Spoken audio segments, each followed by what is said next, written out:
Amélie ferme les yeux devant la porte de chêne massif de sa mère, sentant cette appréhension familière qui lui noue l'estomac chaque dimanche comme une étreinte glacée. À 35 ans bien sonnés, elle redoute ses déjeuners rituels, plus qu'un rendez-vous chez le dentiste.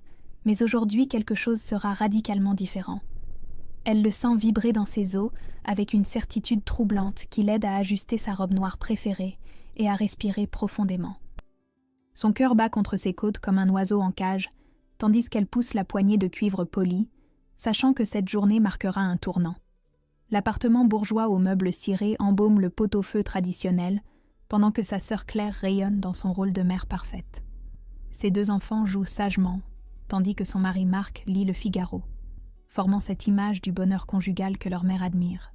Amélie, encore en retard, comme toujours. Françoise apparaît de sa cuisine en s'essuyant les mains sur son tablier brodé. Son regard critique balaie sa fille célibataire de la tête aux pieds dans cette inspection hebdomadaire qu'Amélie connaît par cœur. Le déjeuner commence dans une atmosphère tendue, où les couverts teintent contre la porcelaine. Françoise multiplie les allusions perfides, avec un sourire faussement maternel. Claire sourit poliment, sans jamais prendre la défense de sa sœur. Marc se cache derrière son journal pour éviter ses querelles. Madame Dubois m'a encore demandé de tes nouvelles hier au marché. Ses 3 fils sont célibataires et très bien placés dans leur carrière. Amélie s'en séjoue s'empourprer, tandis qu'elle revoit tous ses échecs amoureux passés. Sa carrière de graphiste freelance qu'elle a bâtie de ses propres mains ne compte pas aux yeux de sa famille. La tension monte quand Françoise désigne Claire d'un geste théâtral. « Tu as 35 ans, Amélie. Regarde ta sœur. Mari, enfant, maison. Tu es une honte pour cette famille. 35 ans, sans mari ni enfant. Cette fois, c'est trop. » Quelque chose se brise en Amélie, mais elle sent naître une force inconnue. Elle se lève lentement avec une dignité retrouvée, le menton relevé. Son cœur bat la chamade, mais sa voix reste calme quand elle regarde sa famille et leur adresse un sourire mystérieux. « Justement, j'ai une annonce importante à vous faire. » À cet instant précis, 3 coups nets résonnent à la porte d'entrée. Tout le monde se fige dans l'expectative. Qui peut bien arriver à ce moment crucial ? Les secondes s'étirent comme des heures interminables pendant qu'Amélie regarde sa famille figée par la curiosité, son cœur tambourinant dans sa poitrine, car elle sait parfaitement qui frappe à cette porte. Thomas a tenu sa promesse. Leur plan audacieux va enfin se concrétiser, mais elle tremble légèrement en réalisant l'ampleur de ce qu'ils s'apprêtent à jouer ensemble. Elle se dirige vers l'entrée avec une assurance feinte, espérant que sa nervosité ne se voit pas trop. Elle ouvre et découvre un homme d'une élégance naturelle, saisissante, exactement comme convenu 3 jours plus tôt dans ce café où ils ont échafaudé cette mascarade. La quarantaine épanouie, cheveux poivre et sel parfaitement coiffés, costume anthracite qui respire la réussite professionnelle, yeux verts pétillants de complicité. Il dégage cette aura de réussite tranquille qu'elle avait remarquée lors de leur première rencontre fortuite. Son sourire confiant la rassure immédiatement. « Chérie, pardon pour le retard énorme. La réunion s'est éternisée bien plus que prévu. » Il se penche vers elle avec la familiarité qu'ils ont répétée mentalement et dépose un baiser tendre sur sa joue dans un geste d'une intimité parfaitement calibrée. Amélie sent son parfum masculin et épicé qui l'enveloppe comme une caresse, exactement comme lors de leur dernière répétition. Elle se laisse faire, impressionnée par le naturel avec lequel il joue son rôle de fiancé dévoué. Derrière elle retentit soudain un bruit de verre qui se brise violemment contre le carrelage. Claire vient de renverser sa coupe de vin rouge, le cristal explosant en 1000 éclats brillants. Son visage devient instantanément livide comme un linge, ses yeux s'écarquillent d'horreur pure. Cette réaction dépasse largement la simple surprise qu'Amélie attendait de sa sœur. « Thomas ?» Le prénom sort dans un souffle étranglé, chargé d'une émotion que l'actrice Amélie ne comprend pas. Thomas, son complice, sourit poliment vers la famille assemblée avec l'aisance parfaite qu'elle admirait déjà. Il tend une main ferme vers Françoise, qui reste bouche bée, manifestement impressionnée par ce gendre potentiel tombé du ciel. « Thomas Moreau, enchanté de vous rencontrer enfin. » Amélie me parle constamment de sa famille avec tant d'affection. Sa voix grave résonne exactement comme il l'avait prévu. Françoise reste sans voix, ses yeux allant frénétiquement d'Amélie à Thomas, avec un émerveillement visible. Marc lève enfin le nez de son journal, intrigué par l'atmosphère électrique. Même les enfants cessent de jouer, sentant instinctivement que quelque chose d'important se déroule. « Vous êtes exactement qui pour notre Amélie ?» La question de Françoise sort dans un murmure respectueux. Thomas passe alors naturellement son bras protecteur autour de la taille d'Amélie, exactement comme convenu. Elle se laisse aller contre cette solidité masculine, avec un abandon qui la surprend elle-même. Son fiancé. Le mot magique tombe comme prévu, résonnant dans tous les cœurs présents. Mais Claire chancelle dangereusement et doit s'appuyer contre le mur. Son regard affolé passe de Thomas à Amélie, avec une détresse que le scénario n'avait pas prévue. Marc se lève précipitamment, inquiet du teint maladif de sa femme. « Claire, ma chérie, tu vas bien ? C'est mon chef de service, mon directeur au bureau. » Les mots sortent dans un chuchotement qui glace le sang d'Amélie. Thomas et sa sœur se connaissent ? Cette information capitale n'était pas au programme de leur comédie soigneusement orchestrée. Françoise se tourne vers sa fille aînée, les sourcils froncés par l'incompréhension. Thomas conserve un sourire parfait, mais Amélie sent sa main se crisper dans son dos. Il y a quelque chose dans ses yeux verts, une ombre qu'elle découvre avec inquiétude. En effet, Claire travaille dans mon service marketing depuis 3 années. Une collaboratrice très discrète et efficace. Il y a quelque chose dans sa voix, une nuance que seule Claire semble percevoir. Elle ferme les yeux comme pour échapper à un cauchemar. Amélie réalise soudain que leur plan parfait cache peut-être des secrets qu'elle ignore totalement. Françoise, galvanisée par ce gendre idéal, se précipite vers la cuisine.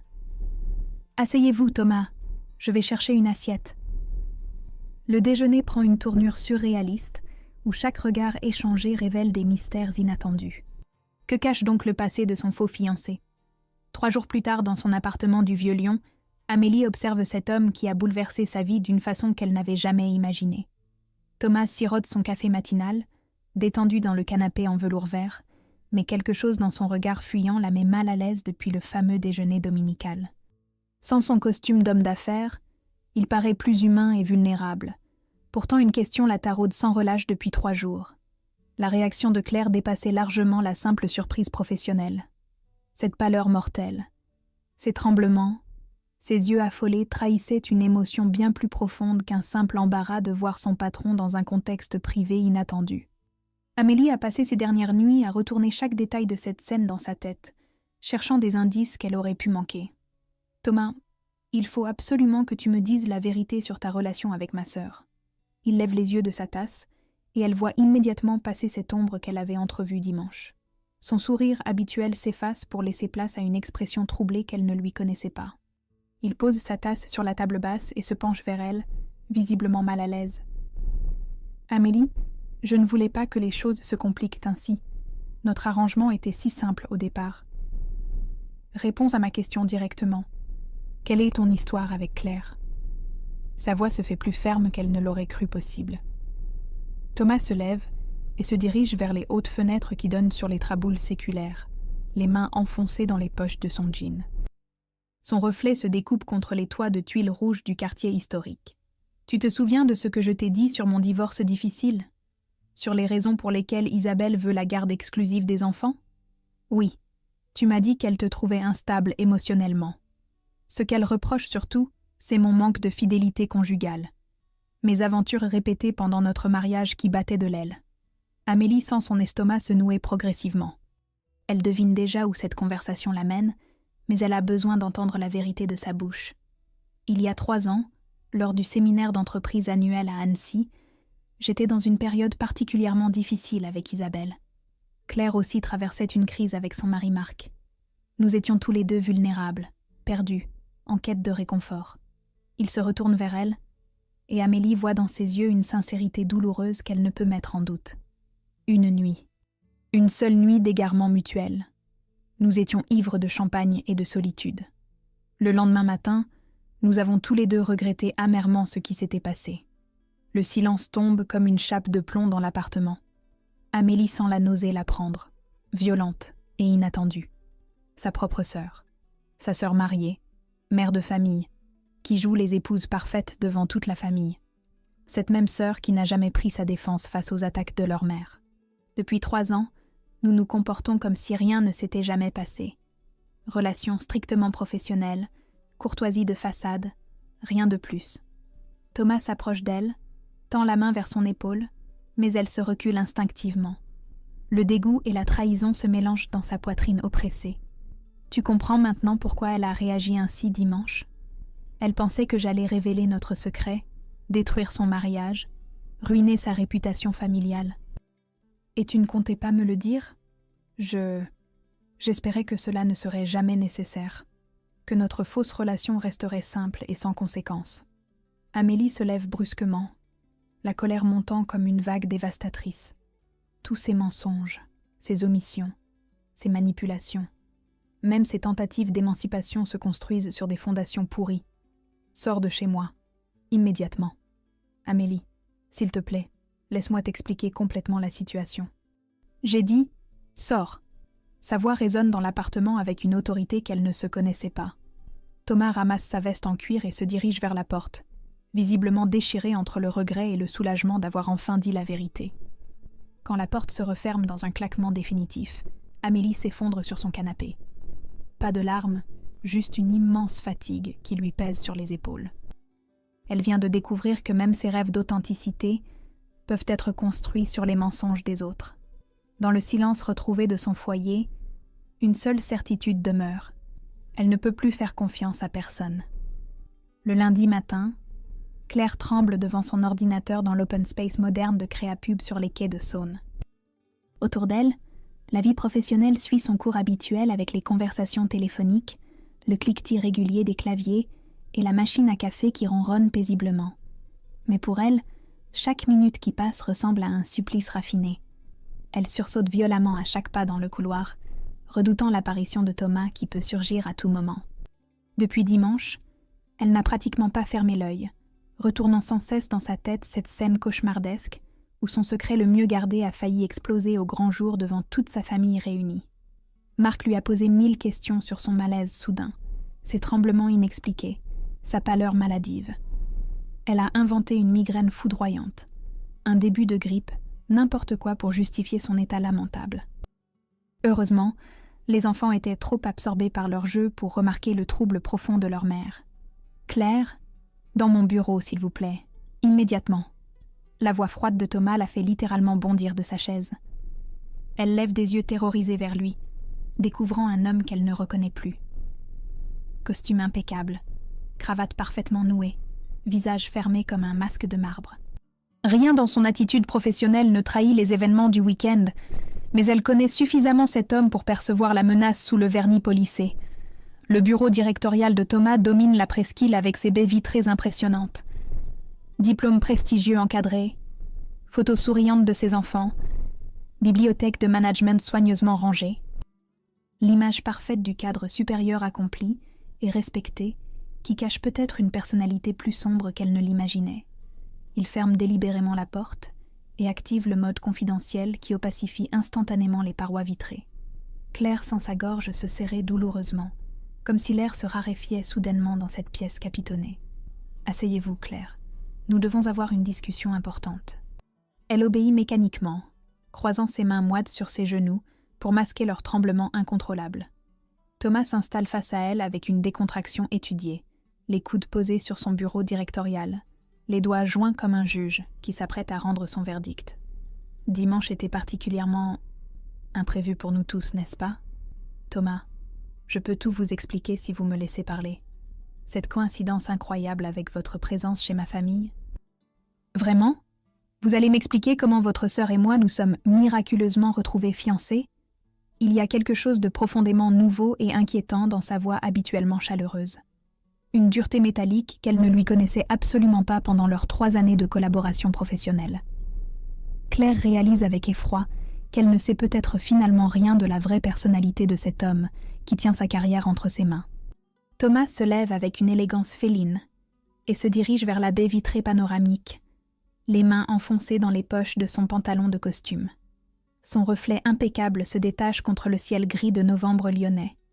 J'ai passé la nuit à réfléchir intensément à notre situation délicate, Claire. À Annecy, à nous, à ce qui s'est passé cette nuit-là. Claire ferme instinctivement les yeux comme pour échapper à ce cauchemar éveillé qui la rattrape inexorablement après 3 longues années. Elle espérait naïvement qu'ils ne reparleraient jamais de cette histoire enterrée, que leur pacte silencieux tiendrait éternellement. Nous étions parfaitement d'accord pour dire que c'était une erreur monumentale. Une erreur qui ne devait jamais se reproduire sous aucun prétexte. Exactement. Et maintenant, votre sœur fait partie intégrante de ma vie privée. Situation particulièrement délicate. Vous ne trouvez pas? Il se retourne lentement vers elle. Et Claire découvre avec épouvante la froideur glaciale de son regard vert. Où est donc passé l'homme vulnérable qui lui avait confié ses doutes conjugaux ce soir fatal à Annecy? Que voulez-vous dire précisément par là? Je veux dire simplement que j'attends de vous la plus grande discrétion professionnelle possible. Amélie ne doit absolument rien savoir de notre histoire passée. Mais si jamais elle me pose des questions directes à ce sujet, vous ferez intelligemment en sorte qu'elle n'en pose aucune. Le sous-entendu devient limpide et terrifiant. Claire sent une sueur froide lui parcourir l'échine, tandis qu'elle mesure l'ampleur du piège qui se referme sur elle. Coincée entre sa loyauté familiale et sa carrière professionnelle, entre sa culpabilité rongante et sa peur viscérale. Et si je refuse catégoriquement cette proposition? Thomas esquisse un sourire qui n'a plus rien de rassurant ni de bienveillant. Vous ne refuserez pas, Claire. Vous avez bien trop de choses importantes à perdre dans cette affaire. Amélie trouve refuge dans son travail comme jamais auparavant, mais cette fois la douleur nourrit sa créativité d'une manière qu'elle n'aurait jamais imaginée possible. Dans son atelier baigné de lumière naturelle qui filtre à travers les hautes fenêtres du vieux Lyon, elle travaille avec une intensité décuplée sur sa plus grande commande professionnelle. L'identité visuelle complète pour Green Future, une start-up révolutionnaire qui transforme l'emballage alimentaire écologique. Ses doigts courent sur la tablette graphique avec une fluidité inédite, comme si sa blessure émotionnelle libérait des ressources créatives enfouies. Chaque courbe dessinée, chaque nuance de couleur choisie, semble naître d'une inspiration directement puisée dans sa souffrance transformée. Elle crée des visuels d'une force et d'une originalité qui la surprennent elle-même. La nature reprend toujours ses droits, murmure-t-elle en terminant un logo particulièrement réussi où des feuilles vivaces émergent victorieusement de formes géométriques brisées et stériles. C'est exactement ce qu'elle ressent au plus profond de son être meurtri. Sa vie artificielle, construite sur les attentes familiales et les mensonges des autres, se fissure progressivement pour laisser enfin place à quelque chose d'authentiquement personnel. Son téléphone portable vibre encore sur la table de travail. Thomas, évidemment. Le 15e appel depuis une semaine, accompagné de messages de plus en plus pressants et désespérés qu'elle efface systématiquement sans même les lire. Certaines blessures profondes demandent du silence absolu pour cicatriser correctement. Le soir venu, elle redécouvre progressivement les plaisirs simples et oubliés de la solitude assumée. Préparer un repas raffiné pour une seule personne sans avoir à se justifier de ses choix culinaires. Regarder un film d'auteur exigeant sans subir de commentaires désobligeants. Lire Marguerite Duras jusqu'à 3 heures du matin sans déranger quiconque. Elle a définitivement cessé d'aller aux déjeuners dominicaux rituels. Françoise tente régulièrement de la joindre par téléphone, oscillant maladroitement entre reproches culpabilisants et tentatives maladroites de réconciliation familiale. Mais Amélie n'est absolument pas prête à affronter à nouveau ce théâtre hypocrite où chacun porte un masque social. Un samedi soir pluvieux, alors qu'elle termine une série de visuels particulièrement aboutis qui lui procurent une satisfaction artistique rare, elle réalise quelque chose d'absolument étonnant. Elle est heureuse. Vraiment heureuse pour la première fois depuis des années. Seule, certes, mais authentiquement heureuse, sans faux semblant. C'est précisément à ce moment-là que quelqu'un frappe délicatement à sa porte d'entrée. Thomas se tient sur le palier faiblement éclairé, méconnaissable. Les traits tirés par la fatigue et les remords, l'élégance habituelle complètement disparue. Il porte un simple jean délavé et un pull en cachemire froissé. Ses cheveux habituellement impeccables sont ébouriffés comme s'il s'était passé la main dedans compulsivement.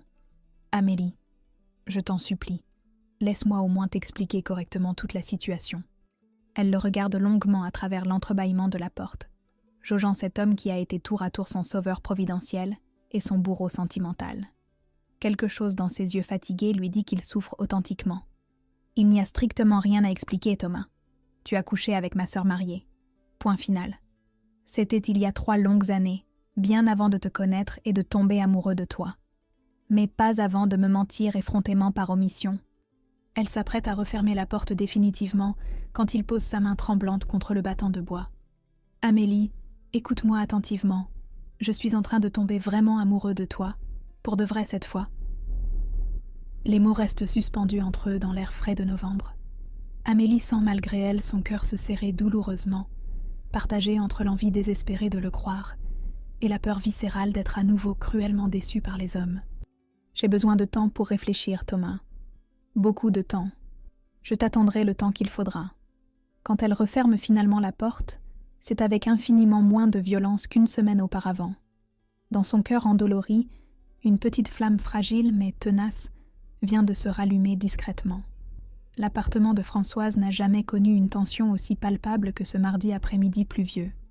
Assise face à sa mère dans le salon aux meubles cirés, Claire serre sa tasse de thé fumant comme une bouée de sauvetage, ses jointures blanchies par la crispation. Les mots qu'elle s'apprête à prononcer vont définitivement détruire cette image parfaite de fille modèle qu'elle a soigneusement cultivée pendant des années. Mais elle ne peut plus porter seule ce fardeau écrasant qui lui ronge l'âme depuis une semaine. « Maman, il faut absolument que je vous révèle la vérité sur ce qui s'est vraiment passé dimanche dernier. » Françoise lève des yeux intrigués de son éternel tricot dominical, frappée par le ton inhabituellement solennel de sa fille aînée. Depuis le fameux déjeuner, Claire semble rongée par une anxiété grandissante qu'elle n'arrive plus à dissimuler derrière son sourire de façade. Amélie et Thomas ne sont pas vraiment fiancés. Ils ne se connaissent que depuis quelques jours à peine. Les mots sortent dans un souffle libérateur, et Claire sent immédiatement un poids énorme s'alléger sur ses épaules oppressées. Pendant 3 longues années, elle a porté le secret de sa liaison coupable avec Thomas. Maintenant, elle va devoir porter celui de sa sœur. « Comment ça, ma chérie ? Je ne comprends absolument pas ce que tu essaies de me dire. Ils ont simulé leur fiançailles pour vous faire plaisir, maman. Pour que vous arrêtiez enfin de harceler constamment Amélie sur son célibat. » Françoise reste littéralement bouche bée, son tricot suspendu dans ses mains tremblantes. Son regard maternel va de confusion en incrédulité. Mais pourquoi aurait-il fait une chose pareille ? Claire prend une inspiration profonde et douloureuse. Le moment de vérité absolue est enfin arrivé, celui qu'elle redoute depuis des mois. Parce qu'Amélie souffrait terriblement de ne jamais être à la hauteur de vos attentes familiales. Parce qu'elle ne supportait plus vos reproches constants sur sa vie privée. Sa voix se brise progressivement sous l'émotion. Les larmes qu'elle retient depuis des jours jaillissent enfin, libérant des années d'hypocrisie et de culpabilité refoulées. Mais moi aussi j'ai commis des erreurs graves, maman. Thomas et moi, nous nous connaissions déjà. Il y a 3 ans, lors du séminaire d'entreprise à Annecy, nous avons eu une liaison d'une nuit. Le silence qui suit ces révélations est absolument assourdissant. Françoise pose délicatement son tricot sur ses genoux, ses mains âgées tremblant visiblement sous le choc de ses confidences successives. Pour la première fois de sa vie bien rangée, Françoise Rousseau remet profondément en question son propre comportement maternel. Elle revoit mentalement tous ses déjeuners où elle a systématiquement humilié Amélie, ses comparaisons blessantes, cette pression constante pour qu'elle se conforme aux normes sociales traditionnelles. Mon Dieu, Claire, qu'est-ce que j'ai fait à mes propres filles ? Elle se lève péniblement et se dirige vers la fenêtre du salon, le dos tourné à sa fille confuse. Ses épaules droites s'affaissent soudainement, comme si elle venait de vieillir de 10 années supplémentaires. J'ai littéralement poussé ma propre fille à me mentir pour avoir la paix familiale. Françoise se retourne lentement, les yeux brillants de larmes sincères, qu'elle ne cherche plus à retenir. « Tu veux savoir pourquoi je vous harcèle constamment toutes les deux sur le mariage et les enfants, Claire ?» Sa fille secoue négativement la tête, intriguée par cette soudaine vulnérabilité chez sa mère habituellement si sûre d'elle. « Parce que j'ai eu peur toute ma vie, ma chérie. Peur du jugement social, peur de ne pas correspondre aux attentes familiales, peur de décevoir mes propres parents. J'ai épousé votre père non pas par amour véritable, mais uniquement parce que c'était exactement ce qu'il fallait faire à cette époque. » Claire découvre progressivement une femme qu'elle ne connaissait absolument pas. Derrière cette façade de respectabilité bourgeoise se cachait une femme brisée qui avait sacrifié tous ses rêves de jeunesse sur l'autel des conventions sociales. J'ai renoncé à mes propres aspirations pour jouer parfaitement le rôle de l'épouse et mère modèle. Et maintenant, au lieu d'admirer le courage d'Amélie qui vit selon ses propres règles, je la punis cruellement pour cette liberté que je n'ai jamais eu le courage d'assumer. Les 2 femmes pleurent ensemble dans les bras l'une de l'autre, libérant enfin des années de non-dits familiaux et de malentendus douloureux. Dehors, La pluie d'automne frappe doucement les carreaux, comme si elle aussi pleurait ces révélations nécessaires. Mais Amélie pourra-t-elle jamais leur pardonner toutes ces années de souffrance silencieuse? La galerie d'art contemporain de la rue Mercière bourdonne d'une activité fébrile en cette fin d'après-midi automnale. Amélie supervise personnellement l'installation minutieuse de ses œuvres, avec un mélange d'excitation créatrice et d'appréhension légitime. Gent 16. Les masques du bonheur constituent sa première exposition personnelle, celle qui raconte sans phare son parcours chaotique vers l'authenticité personnelle. Chaque création exposée représente un fragment douloureux mais libérateur de son histoire récente. Des visages souriants, dont les masques sociaux se fissurent progressivement, révélant des émotions brutes et sincères. Des silhouettes féminines qui s'échappent victorieusement de cages dorées, représentant les conventions familiales. Des portraits de familles apparemment parfaites, qui se désagrègent lentement en pixels colorés, métaphore de l'illusion bourgeoise. Cette série sur les attentes familiales touche vraiment au cœur du problème. C'est profondément bouleversant et libérateur. Amélie se retourne surpris et découvre un homme d'une trentaine d'années, séduisant sans ostentation. Cheveux châtains naturellement bouclés, regard intelligent et bienveillant derrière des lunettes discrètes, sourire authentique qui illumine instantanément tout son visage. Il dégage cette aura rassurante des personnes qui ne cherchent pas à impressionner, mais simplement à comprendre. David Lemoine, journaliste pour Lyon Art Magazine. J'espérais sincèrement pouvoir vous interviewer sur votre démarche artistique si révélatrice. Bien sûr, mais je vous préviens honnêtement, mes œuvres parlent généralement plus éloquemment que moi. David sourit avec une chaleur communicative qui réchauffe immédiatement l'atmosphère tendue. Il passe tout l'après-midi à déambuler paisiblement entre les créations exposées, David posant des questions pertinentes et intelligentes qui poussent Amélie à réfléchir profondément sur son processus créatif personnel. Il ne cherche jamais le sensationnel journalistique ou l'anecdote croustillante, mais s'intéresse véritablement à sa démarche artistique introspective. Cette pièce centrale, intitulée Libération, me fascine particulièrement. Que représente-t-elle exactement pour vous? Amélie contemple longuement sa création la plus personnelle. Une femme qui émerge triomphalement d'un cocon tissé de conventions sociales oppressantes, les bras levés vers une lumière dorée symbolisant la liberté retrouvée. Le moment précis où on cesse définitivement de vivre pour satisfaire les autres et où on commence enfin à exister authentiquement pour soi-même. Vous parlez manifestement d'expérience personnelle? Amélie hésite un instant. Depuis des mois difficiles, elle a appris à se méfier instinctivement de la sincérité apparente des hommes. Mais quelque chose dans le regard franc de David l'invite naturellement à la confidence spontanée. Disons simplement que j'ai récemment découvert la différence fondamentale entre être réellement heureuse et simplement paraître heureuse socialement. Le vernissage officiel se révèle être un succès inattendu qui dépasse toutes ses espérances secrètes. La galerie se remplit progressivement d'amateurs d'art éclairés, de journalistes culturels, de curieux sincèrement attirés par cette artiste émergente qui ose enfin parler de sujets universels avec une sincérité rare. Amélie observe avec fascination les visiteurs découvrir ses créations les plus intimes, surprise par l'émotion intense qu'elle lit sur leurs visages expressifs. Une femme d'âge mûr pleure silencieusement devant pression familiale. Un jeune homme photographie obsessionnellement solitude choisie avec une concentration troublante. Vous touchez vraiment dans le mille avec cette exposition courageuse. Les gens se reconnaissent immédiatement dans votre travail introspectif. C'est exactement le propre des véritables artistes. David murmure ces mots encourageants à son oreille. Amélie rougit malgré elle, peu habituée aux compliments masculins sincères depuis sa mésaventure avec Thomas. David possède cette façon particulière de la regarder, comme s'il percevait intuitivement la vraie femme qu'elle est sous les apparences sociales. En fin de soirée, alors que les derniers visiteurs satisfaits quittent progressivement la galerie, David l'aide spontanément à ranger quelques éléments de l'exposition. « Je peux vous inviter à dîner quelque part ? Pas pour prolonger l'interview professionnelle, mais simplement par plaisir personnel. » Amélie sent son cœur s'accélérer dangereusement. Depuis Thomas, elle s'est soigneusement blindée contre toute nouvelle approche masculine. Mais David semble fondamentalement différent des autres hommes. Il ne cherche manifestement pas à la séduire ou à la conquérir comme un trophée. Il propose simplement de partager un moment humain authentique. D'accord, mais quelque part de vraiment simple. J'ai eu largement ma dose de sophistication pour ce soir. Le succès fulgurant de l'exposition Les masques du bonheur dépasse largement toutes les espérances d'Amélie. L'article élogieux de David dans Lyon Art Magazine déclenche un véritable engouement médiatique régional. Elle reçoit quotidiennement des commandes prestigieuses de toute la France, des invitations pour d'autres expositions dans des galeries renommées, des propositions de collaboration avec des marques éthiques en pleine expansion.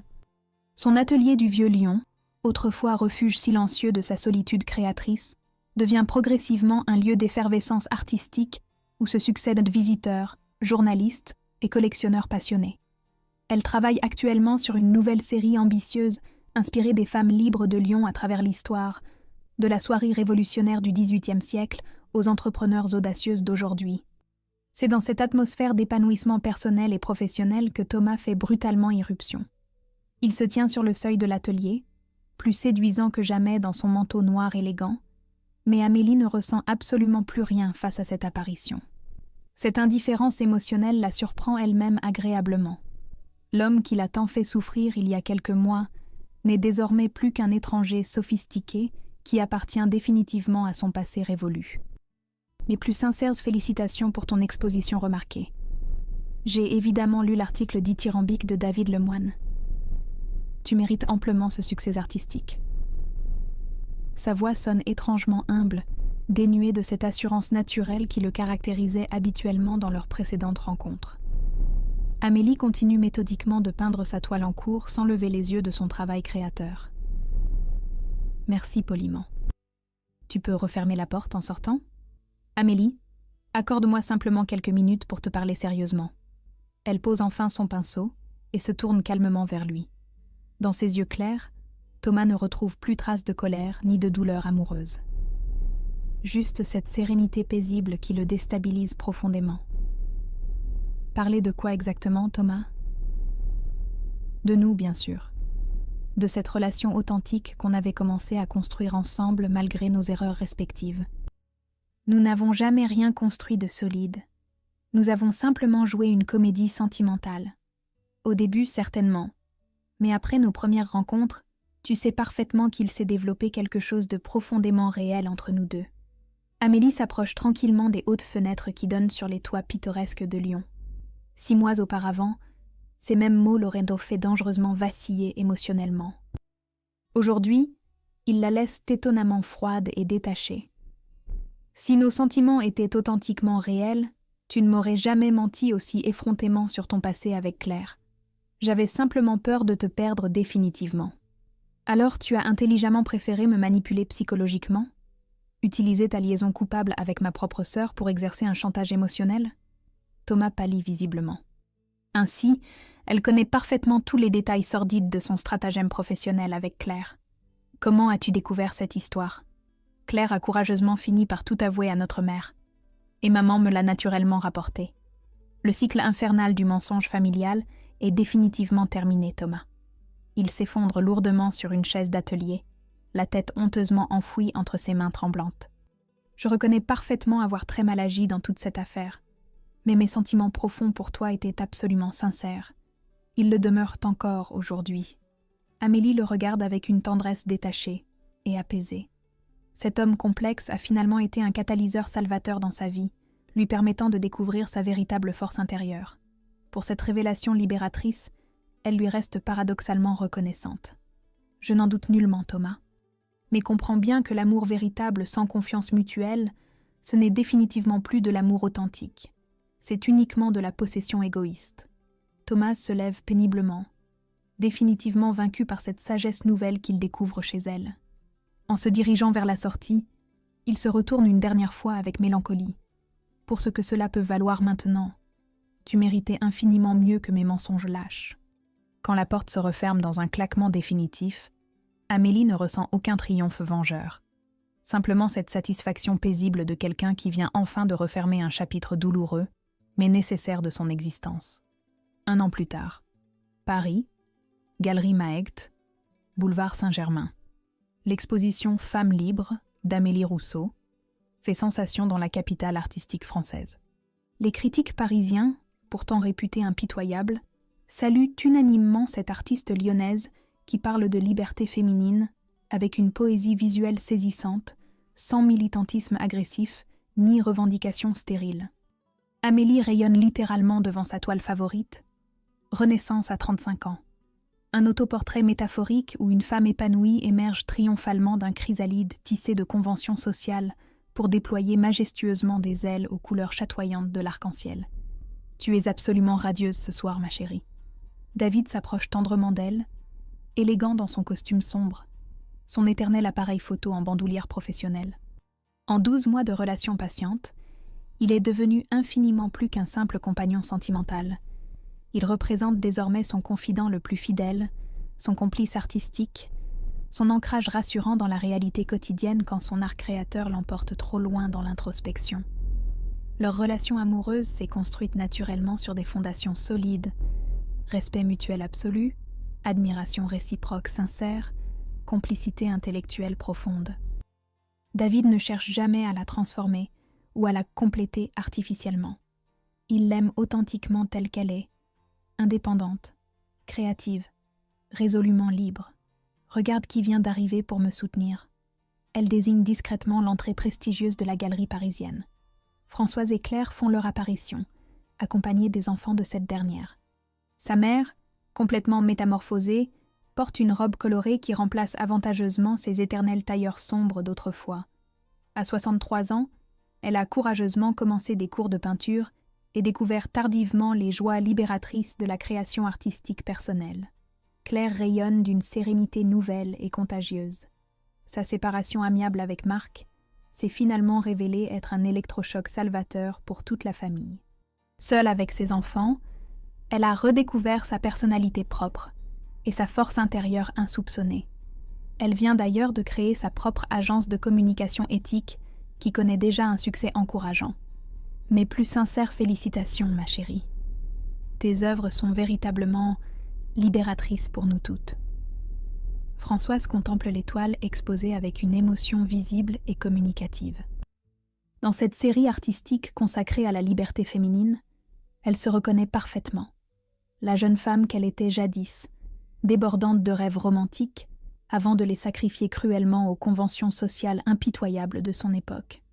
En voyant ton parcours courageux, Amélie, j'ai enfin compris quelque chose de fondamental sur l'existence. Quoi donc, maman? Qu'une femme véritablement accomplie, ce n'est jamais une femme qui correspond parfaitement aux attentes des autres. C'est uniquement une femme qui réalise courageusement ses propres rêves personnels. Elle s'enlace chaleureusement, effaçant définitivement des années douloureuses de malentendus familiaux et de reproches inutiles. Claire les rejoint spontanément, formant un trio familial enfin apaisé et réconcilié. Plus tard dans la soirée parisienne, sur la terrasse romantique de son hôtel qui surplombe les lumières scintillantes de la capitale, Amélie contemple pensivement ce chemin parcouru. David la rejoint silencieusement, 2 coupes de champagne pétillant à la main. Alors, heureuse de ton succès mérité? Amélie réfléchit profondément à cette question essentielle. 1 an auparavant, elle se serait contentée de paraître heureuse superficiellement. Aujourd'hui, elle peut affirmer sans le moindre mensonge qu'elle l'est authentiquement. Plus qu'heureuse, David, véritablement épanouie dans tous les domaines. Et dire que tout a commencé par un simple faux fiancé providentiel? Ils rient ensemble, avec complicité. Thomas appartient désormais au passé, une page définitivement tournée sans amertume persistante. Amélie a appris cette leçon précieuse. Parfois, les plus beaux cadeaux de l'existence arrivent déguisés en épreuves douloureuses. Tu sais ce qui m'a véritablement sauvée dans cette histoire? David la regarde avec curiosité amoureuse. Mon sourire, David. Ce jour mémorable chez maman, quand j'ai souri avant d'annoncer mes prétendues fiançailles, c'était la première fois de ma vie que je souriais authentiquement pour moi-même. Amélie lui adresse ce sourire lumineux qui est devenu sa signature personnelle, celui qui illumine ses toiles et touche profondément le cœur de tous ceux qui les contemplent. Maintenant, je souris naturellement chaque jour. Et c'est le plus beau des succès possibles. New York, automne. Amélie sourit en découvrant la critique du New York Times sur son bureau. Rousseau transforme la douleur en beauté universelle, titre le journal. Sa série Masques universels fait sensation au MoMA. David entre dans leur appartement de Brooklyn, rayonnant. Claire vient d'appeler. Son agence éthique ouvre une filiale à Paris. Par Skype, Françoise leur montre fièrement sa dernière toile. À 65 ans, elle expose désormais dans de petites galeries lyonnaises. « Mes regrets sont devenus mes couleurs », dit-elle en riant. Le soir, dans Central Park, David s'agenouille. « Épouse-moi pour de vrai cette fois ?» Amélie éclate de rire. « Cette fois, c'est toi qui organises les fiançaises. » Ils s'embrassent tandis que les feuilles d'automne dansent autour d'eux. Thomas, un souvenir lointain. L'important, c'est ce sourire authentique qu'elle a retrouvé. Celui qui dit « Je suis libre ».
Hello. Hi, Shun. How are you?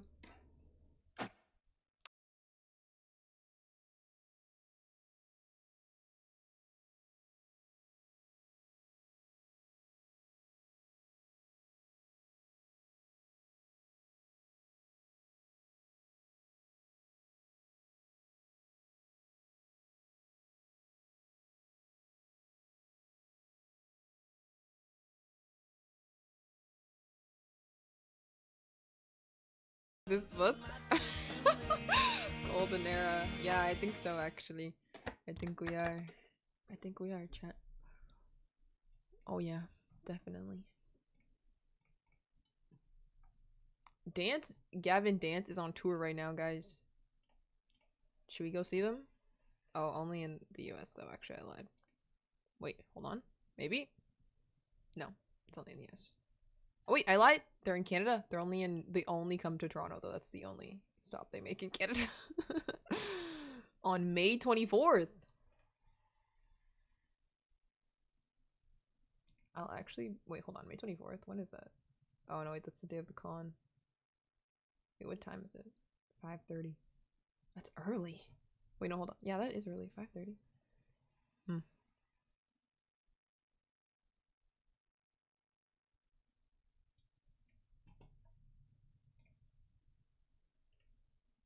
Okay. Lort time?